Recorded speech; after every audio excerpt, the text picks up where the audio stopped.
Welcome to my channel. Let me ask you something. Have you ever told yourself, I want to speak English, but you just don't feel like it? You sit down to study and your mind says, not now. Maybe later.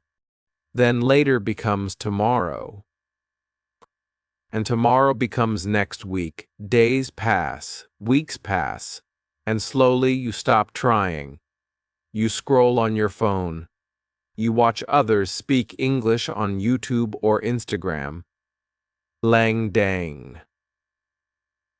You admire them, but you don't feel that spark inside you anymore.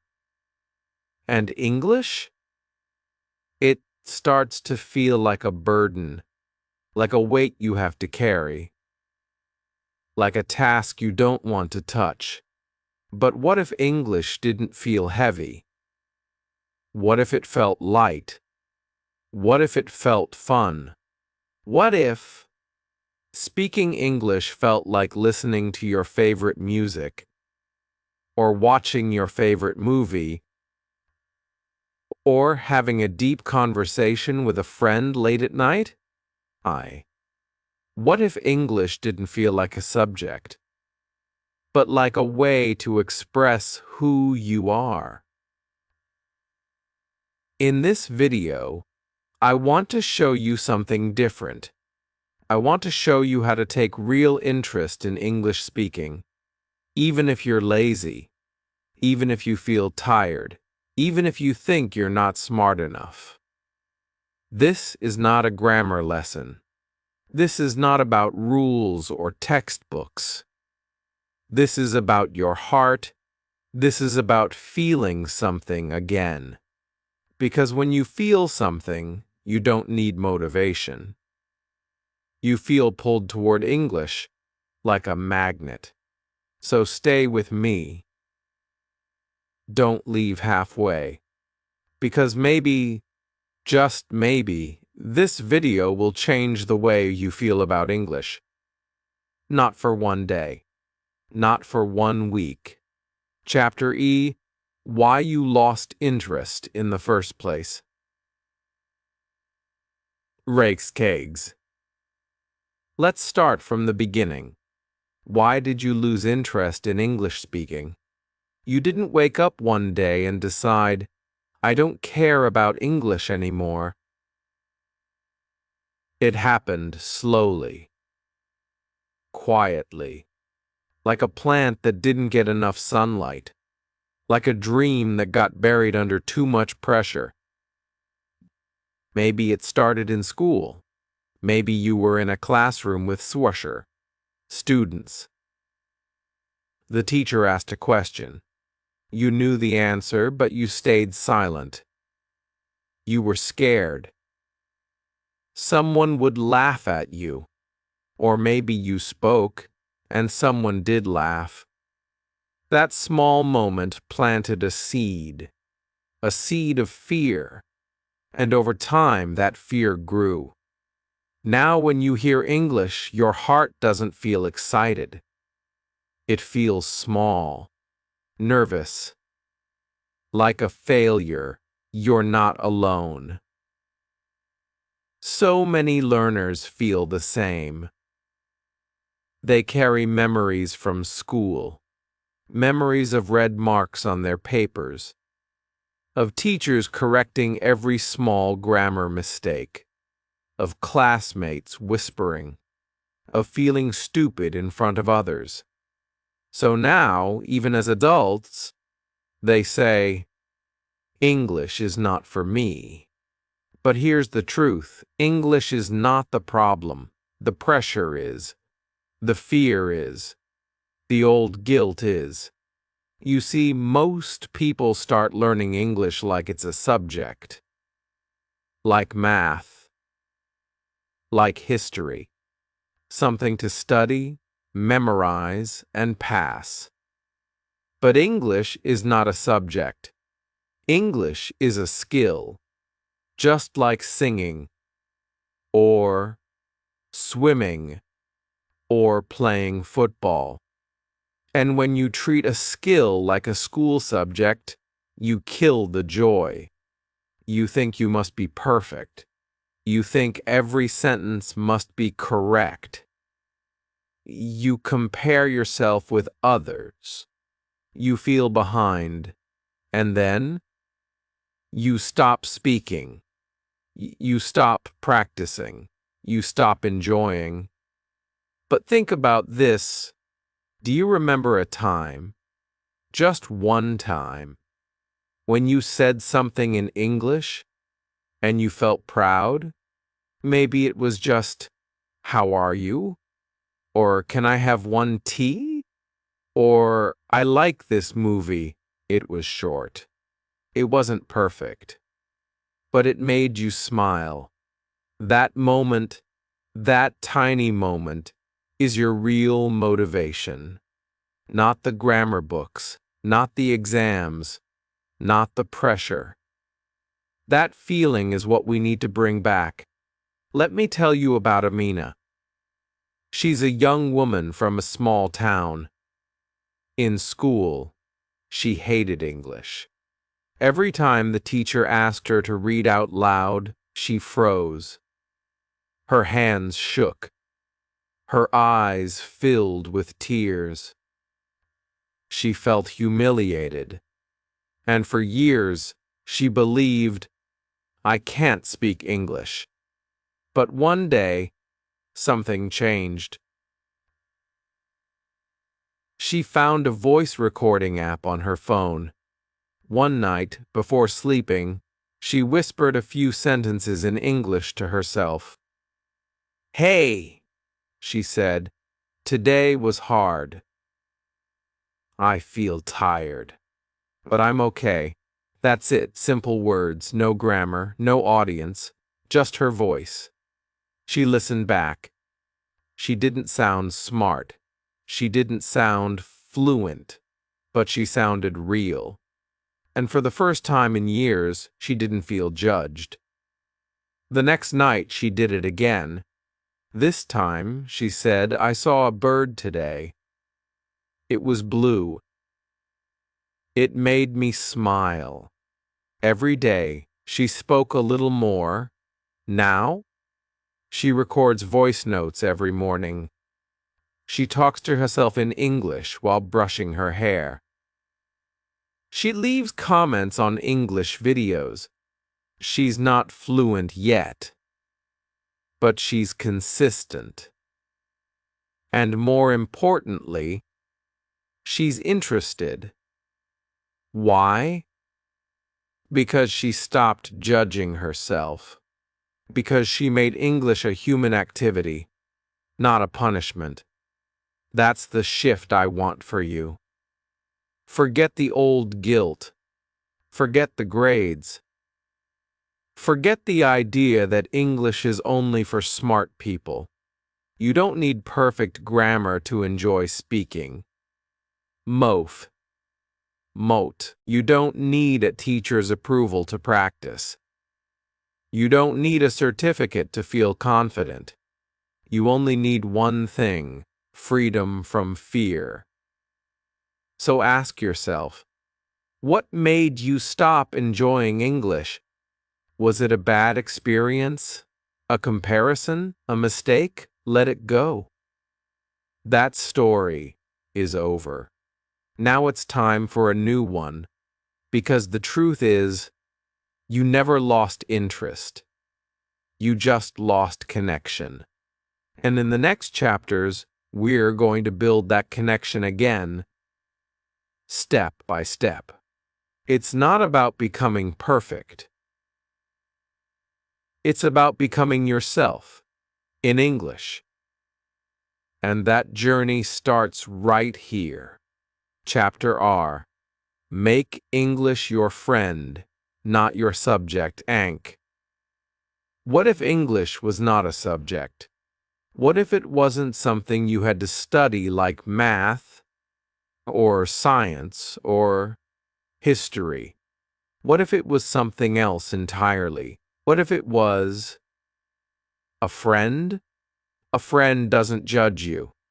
A friend doesn't care if you make a small mistake.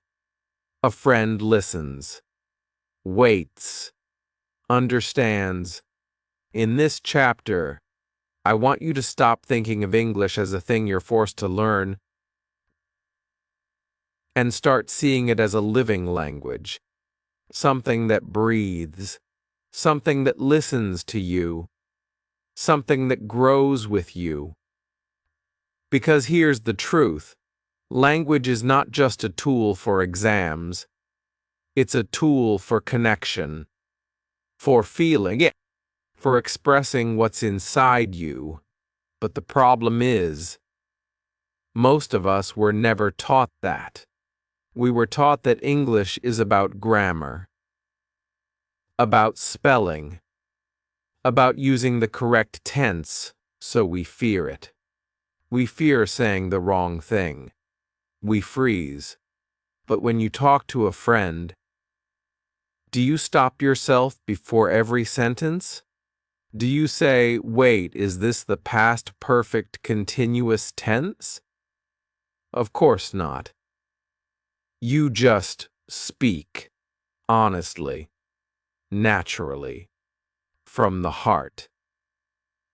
So today, I want to invite you to do something powerful. I want you to become friends with English. And I'll show you how. Let me tell you a story. There's a boy named Adnan. He's Juicy. He lives in a small village where nobody speaks English. He never went to English school.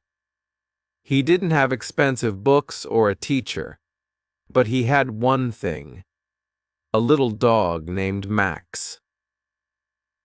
Every evening, Adnan would take Max for a walk, and one day, out of nowhere, he looked at Max and said, "You are my best friend," in English.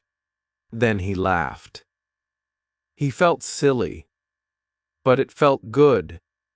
So the next day, he did it again. "Max, today I feel tired." Then again, "Max, that chicken smelled so good." That chicken smelled so good.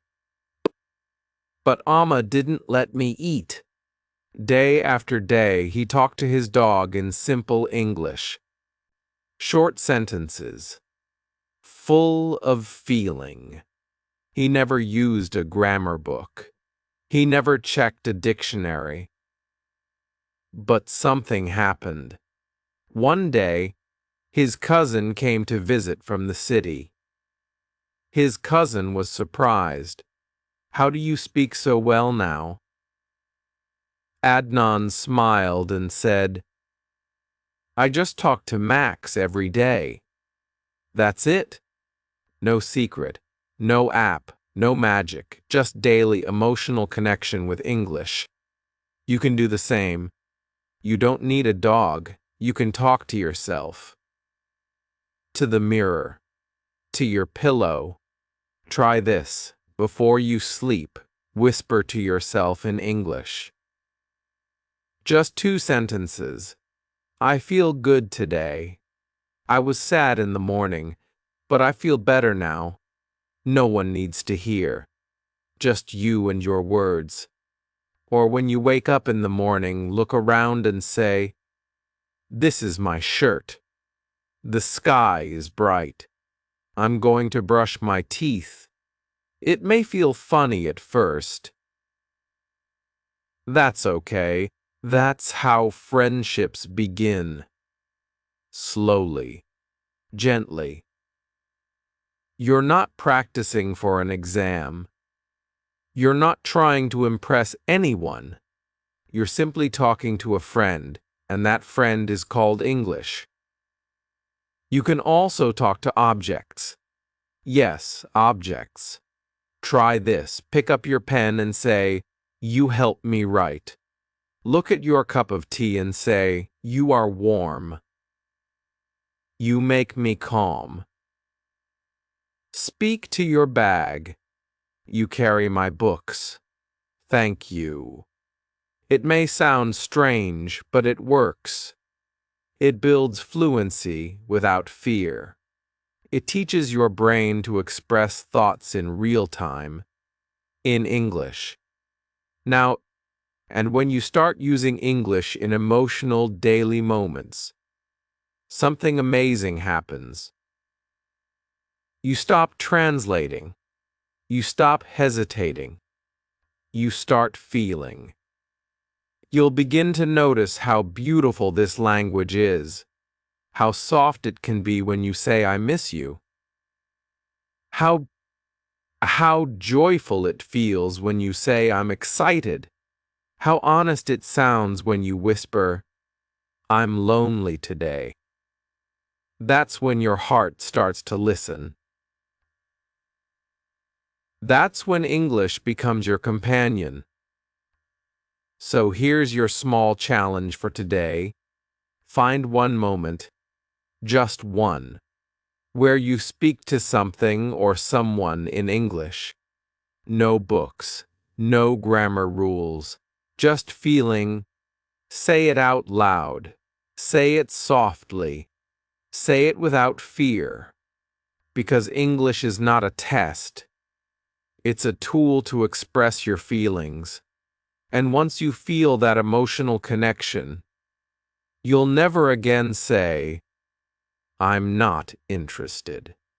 Because you won't need to force yourself. You'll want to speak. Because you'll feel safe. You'll feel seen. You'll feel heard. And that is the beginning of a beautiful friendship. Chapter 10. Find your English triggers: movies, music, stories. Let me ask you something. What makes your heart beat faster?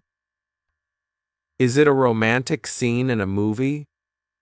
Is it the words of a beautiful song? Is it a story that reminds you of your own life? In this chapter, we're not going to talk about grammar rules or vocabulary lists. We're going to talk about triggers. Emotional triggers. Because sometimes, your interest in English doesn't come from the brain. It comes from the heart. You don't need to force yourself to speak English. You need to fall in love with something inside English. A song, a scene, a story. That one emotional moment that makes you say, "I want to understand this. I want to speak like this." That's what we call an English trigger. And once you find it, everything changes. Let me tell you a true story. There's a girl named Sarah. She was quiet, shy. She didn't speak much English. She used to avoid it in school. She felt embarrassed. When people spoke fast, she couldn't follow. When she tried to speak, she forgot words. So she gave up. Until one Sunday night, something happened. She watched a movie called The Notebook. It was in English. She didn't understand every word, but something pulled her in. The way the characters cried, loved, laughed. The way the boy said it wasn't over. It still isn't over. That one line hit her heart. The next Sunday, she watched another movie. Then another. Then another. Raw. She started writing down her favorite lines. She repeated them out loud. She acted out scenes in front of the mirror. She smiled. She cried. She felt. And now, she still isn't fluent, but she speaks. She jokes in English.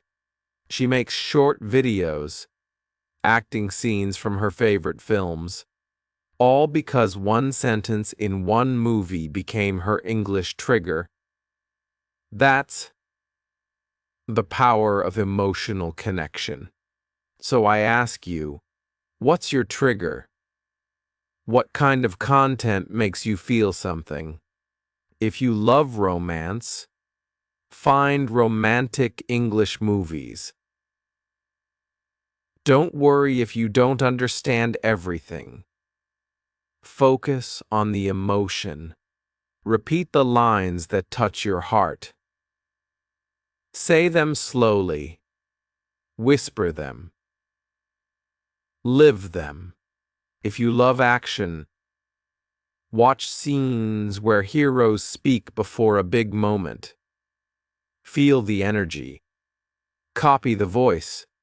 Let it move through you. If you love comedy, find funny clips. Watch them again and again. Try to copy the joke. Understand the timing. Laugh with the characters. If you love poetry, search for simple spoken poems. Close your eyes. Feel the words. Repeat the lines like a prayer.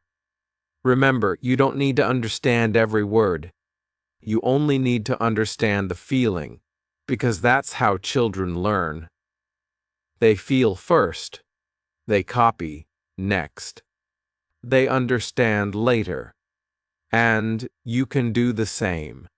Here's a simple practice you can try. Barsedact. Choose one movie scene you love. Watch it. Write down 1 or 2 sentences from that scene.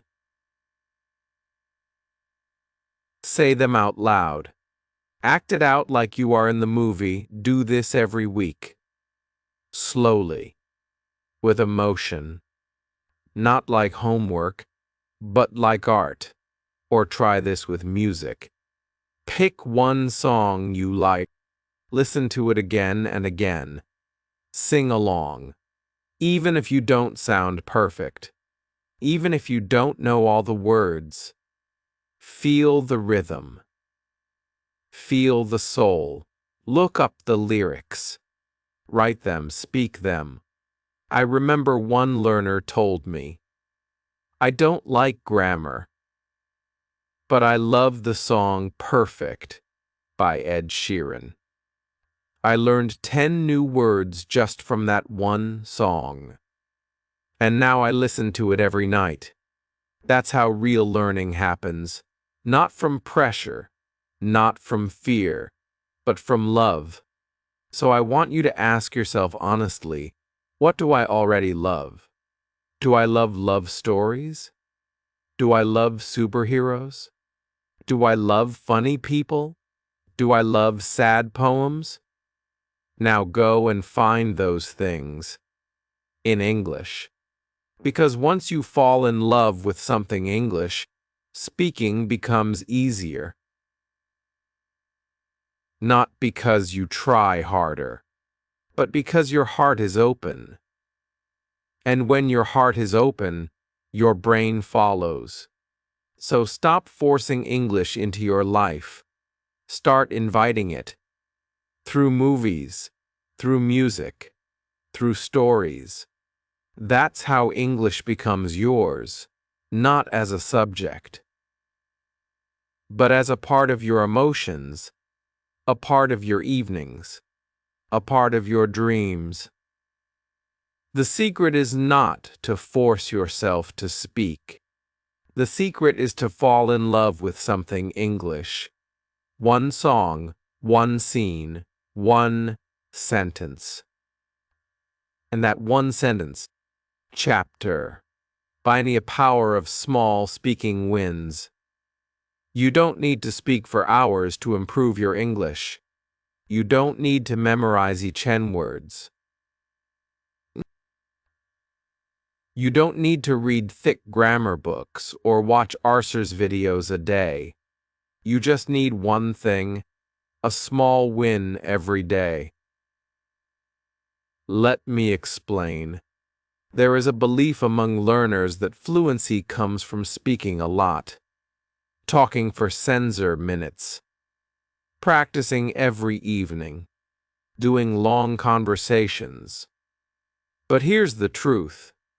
For most beginners, that sounds scary. It feels like too much, so they avoid it. They wait for the perfect time, which never comes. But fluency is not built in big jumps. It's built in small, quiet steps. One sentence at a time, one moment of courage at a time, and each time you take that step, no matter how small, you win. And when you win, something happens inside you. You feel proud. You feel stronger. And that feeling makes you want to do it again. That's the power of small speaking wins. Let me tell you a real story. There's a man named Bilal. He always wanted to speak English. He watched English movies. He understood some words. But speaking? That was a different story. He never tried. He was afraid of making mistakes, afraid of being laughed at. One day, he went to a cafe. He usually ordered in his native language, but this time he decided to try something different. He walked to the counter. His hands were shaking. His throat felt dry. His heart was beating fast. But he looked at the waiter and said, "Can I get 1 cup of tea?" The words were simple, but for him they felt big. He had never said that in public before. The waiter smiled and said, "Sure." Bilal smiled back. He walked to his table, holding his tea like a trophy. That small sentence changed something inside him. He proved to himself, "I can do it." He didn't become fluent that day, but he took a step. And that step became a habit. Now, every time he goes out, he speaks at least 1 English sentence. At the grocery store, at the bus stop, even when talking to strangers. And guess what? His confidence has grown. His interest has grown. Because he's winning 1 small sentence at a time. This is what I want you to understand. Speaking English doesn't need to be big or difficult. Start small. Start real. Start simple. Try this today. Look in the mirror and say 1 sentence in English. I feel tired. I have a busy day. I want to learn. That's your small win. Tomorrow, try speaking to someone. Just say good morning in English. Or ask, "What's your name?" That's another win. These wins may feel small, but they are powerful. Each one is a brick. And soon, you'll build your confidence like a strong wall. A wall that supports your fluency. You know why small wins work? Because they remove fear. When something feels easy, you don't avoid it. You welcome it. And because they give you joy, after you speak 1 sentence, you feel proud. That joy creates a spark. And that spark keeps your interest alive. Let's break this into examples. You ask for directions in English. Win. You leave 1 comment on a YouTube video in English. Win. You talk to your pet in English. Win. You record 1 voice note in English. Win. You speak to a friend for sensor seconds in English. Win. Each win builds your confidence. Each win becomes a memory. Each win brings you closer to fluency. It's not about speaking for sensor minutes. It's about speaking 1 minute, but with courage, and then doing it again and again, because success doesn't come from long hours. It comes from one sentence, spoken with courage, then another, and another. So today, I want you to promise yourself something, not that you'll speak perfectly. Rhyme, not that you'll practice for hours. Just this one small win, every day. That's how you build fluency. That's how you build confidence. And that's how you build love for English, without pressure, without pain, without fear. Remember, every speaker you admire today started with one sentence, and now it's your turn. Chapter U, make English speaking a game, not a goal link. Let me ask you a question. When do children learn the fastest? Is it when they sit with a grammar book? Is it when they memorize words for an exam? No. Children learn when they play, when they are laughing, running, pretending, and enjoying the moment. Now here's the truth. You are not a child, but your brain still learns best through joy, not pressure. That's why, in this chapter, I want you to stop treating English like a goal. Stop saying, I have to speak English. Start saying, I get to play with English today. When you make English a game, your energy changes. Your attitude changes. Your brain stops feeling fear and starts feeling curiosity. And that one shift can change everything. Let me tell you a story. There's a student named Rizwan. He struggled with speaking, not because he didn't know words. He did. But when it came to opening his mouth, his mind went blank. One day, his friend said, "Let's try something fun." They wrote down 10 topics on small pieces of paper. Things like, my dream house, my biggest fear, what's in my bag, what I ate for, dolt, dinner, my favorite movie, what makes me angry, one thing I want to change. Then they folded the papers, put them in a bowl, and called it English roulette. They would pick one, start a timer for 1 minute, and talk. No thinking. No preparing. Just speaking. At first, Rizwan was nervous. He picked, describe your perfect day. He stuttered. He paused. But he kept going. I wake up. I drink tea. I go outside. I see trees. It's peaceful. He smiled.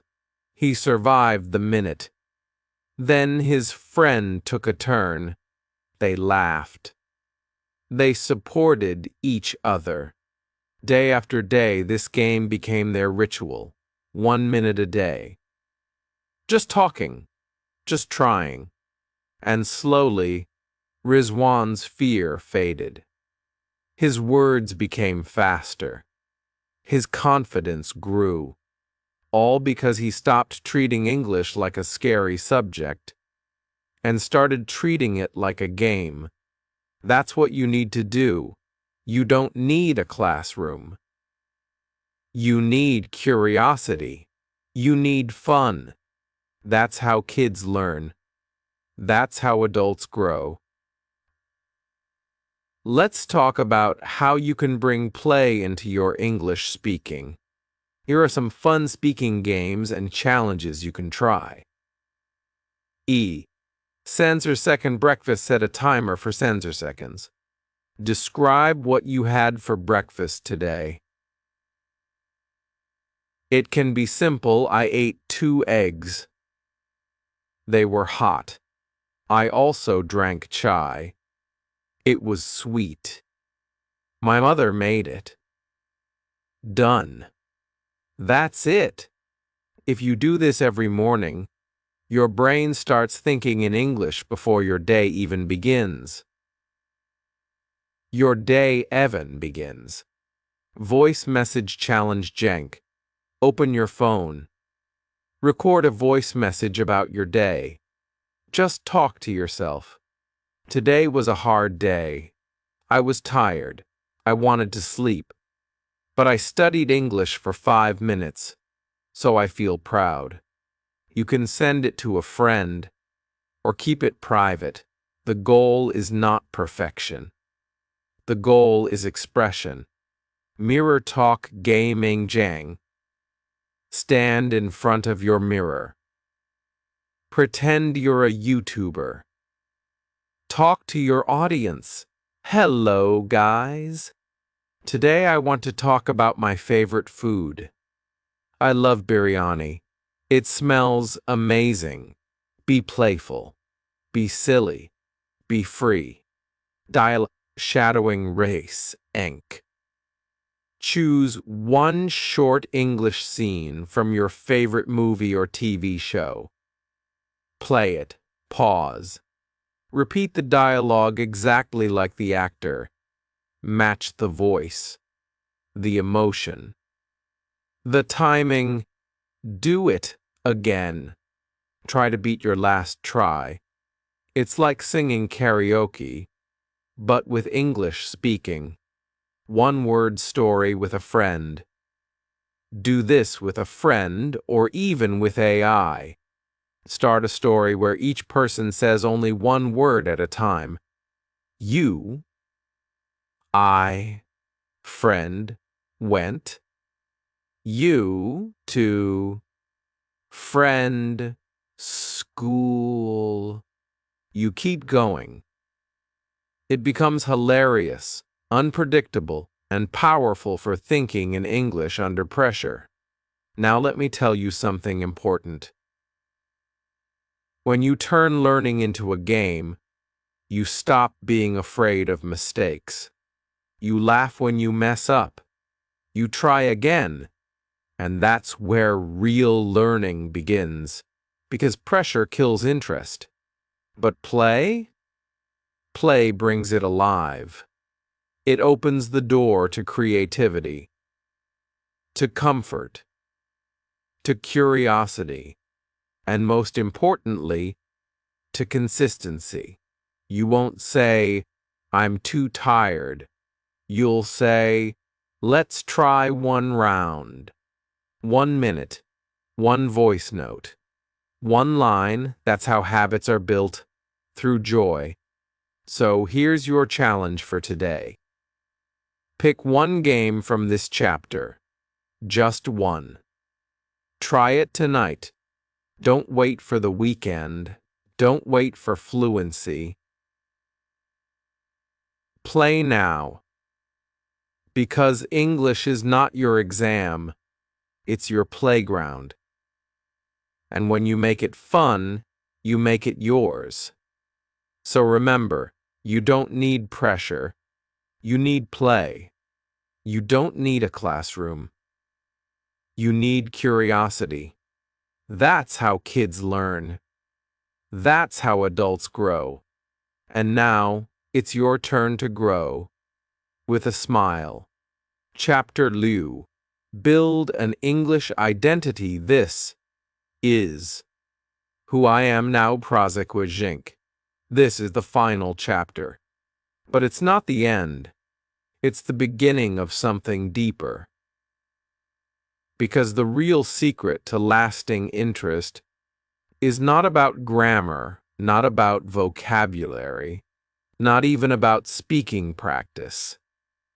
It's about identity. Let me explain. Most people treat English like a tool they use sometimes, like an app they open only when needed. They say things like, I should study more. I hope I can improve. I'll try to speak tomorrow. But here's the truth. You don't stay consistent with what you want. You stay consistent with who you are. Think about it. A person who sees themselves as someone trying to speak English will give up on bad days. But a person who sees themselves as an English speaker speaks even when it's hard, even when they're tired, even when they make mistakes. That's identity. That's power. That's the shift we're talking about in this chapter. Let me tell you a true story. There was a man named Farid. He lived in a small town. He was good at his job, smart, reliable.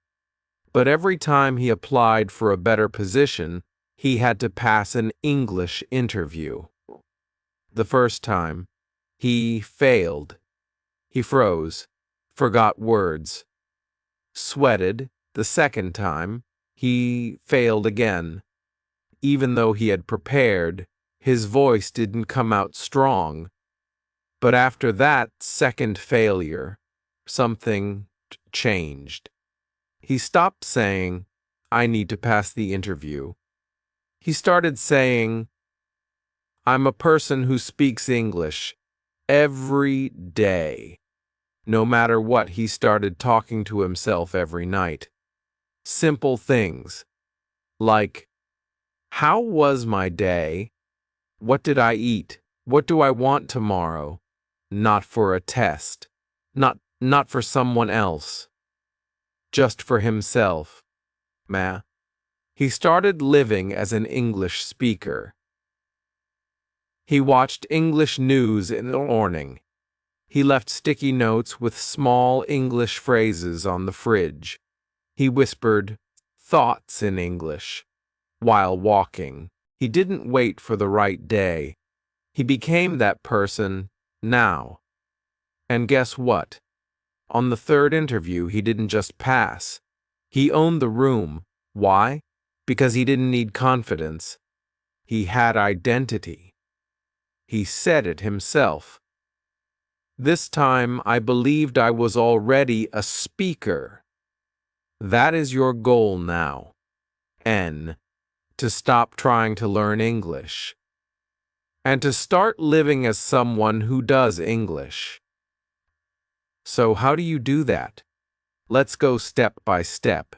Change your self-talk. Stop saying, I'm bad at speaking. I'm just learning. I'm not fluent yet. Start saying, I speak English every day. I'm growing as an English speaker. I express myself in English. These words are not lies. They are seeds. Plant them every day, and they grow into confidence. Create small rituals that prove who you are asked. Identity is not built by big promises.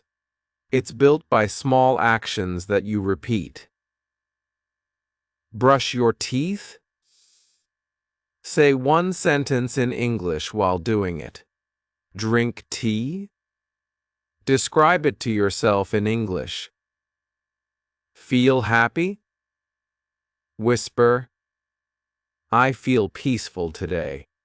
Every small action is a vote for your new identity.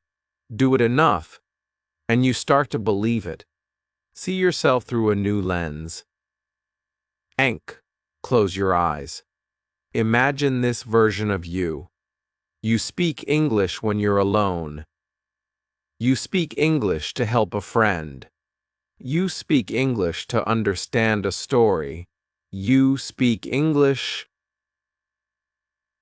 because it feels natural. This is not a dream.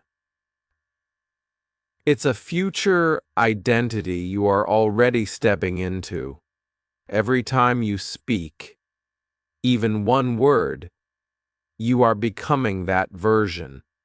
Be proud of the invisible work, Enk.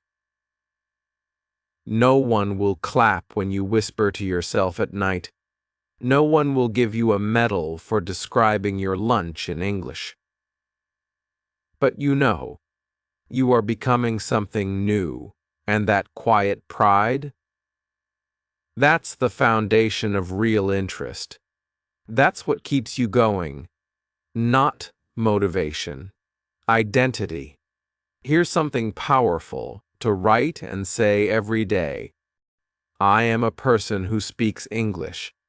I express my thoughts, even when they are simple. I grow every day, not for a test, but for myself. This is not what I do. This is who I am. Say that once. Then again. Then again. Make it your mirror message, your phone wallpaper, your truth. Because the learners who succeed are not the ones who study the most. They are the ones who become who they want to be before the results come. So, let's finish strong, not with more grammar, not with more pressure, but with a new identity, a new version of you that doesn't wait for permission to speak, that doesn't fear mistakes, that doesn't say maybe one day. You say, I'm already becoming that person. Today. Right now. Because you don't stay consistent with what you want. You stay consistent with who you are. And now, you are a speaker. If this video opened your heart and helped you feel something new about English, don't let that feeling fade. Let it grow. Do one small thing now. Write one sentence in the comments in English. Just one. Say, I'm ready to enjoy English. Say, I'm ready to enjoy English. Say, I'll speak a little English. Say, I'll speak a little today. That small step means you're not just watching. You're becoming. And if this video made you smile, gave you hope, or reminded you that you're not alone on this journey, then please like the video, subscribe to the channel, and share it with someone who needs it. To dapper pose. Because your small action could become someone else's first step. And maybe, just maybe, you'll help them fall in love with English too.